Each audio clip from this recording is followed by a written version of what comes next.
Our next guest says tariffs are just one piece of the puzzle this year. Lucy Baldwin's global head of Citi Research and here at Post 9. It's nice to have you here. Thanks, Scott. So how are you thinking about this in the big picture? I mean, you have a neutral rating on U.S. equities, which tells me that you're not as optimistic as you once were.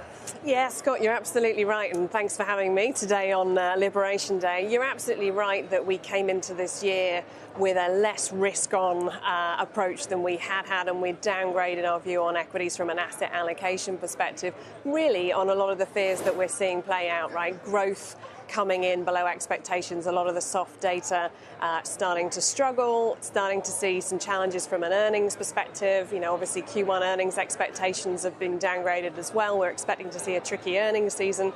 But of course, today the focus is on tariffs. And for us, again, that expectation as to where that's going to go, is this going to be the cathartic clearing moment for the market? What do you think? Or not? Well, I think the truth is it's unlikely that this is going to answer all the questions today. I think what we're going to see is probably a lot of focus on a headline effective tariff number. I think broadly speaking, if it's 10%, that's probably good news now versus what's baked in. If it's above 15 towards 20, I think that's going to be a really difficult environment to see risk come back on because of the downgrade implications for equities, because of the implications for growth and the downgrades the US will see, and that broader stagflationary risk will be a lot for people to digest. Baked in are the key words. I mean, the market's come back a lot, right? It's come in a lot, and I think there's a debate as to whether it's come in enough. Yeah. You know, we already are assuming that earnings are not going to be as good as we once thought they would be for the quarter. But again, there's the other side of all of this. That's part of this conversation. It needs to be as well. At what point do we look past this to get to the other side where we think it's going to be better? Yeah, I think you're right. I don't think markets are fully baking in the potential extent of the downgrades you would see. If you saw, for example, a 20% effective tariff coming in, you know, I think that is double-digit downgrades to earnings, really. So that's a lot for the market to absorb at the levels we still are. What if we start today at that? What if that's the 20% number starts today? Does that...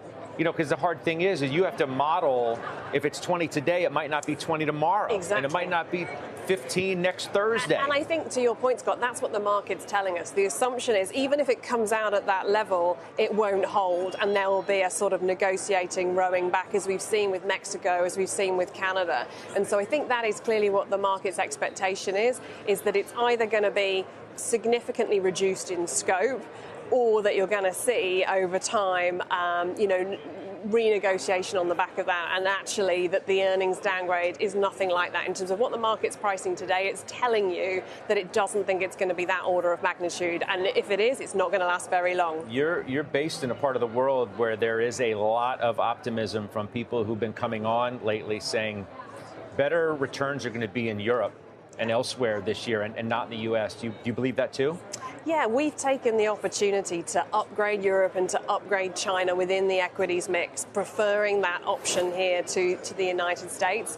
And I think we feel that there is just a lot of opportunity for Europe to see better growth than is currently been priced in. So we, like others, have recently upgraded some growth expectations. We think the earnings growth there might well prove to be more resilient than expected. And also we feel with China, we still feel there's an opportunity for that market with the stimulus to come. So at these levels, we would say diversification globally is really, really important. All right, we'll talk to you again soon.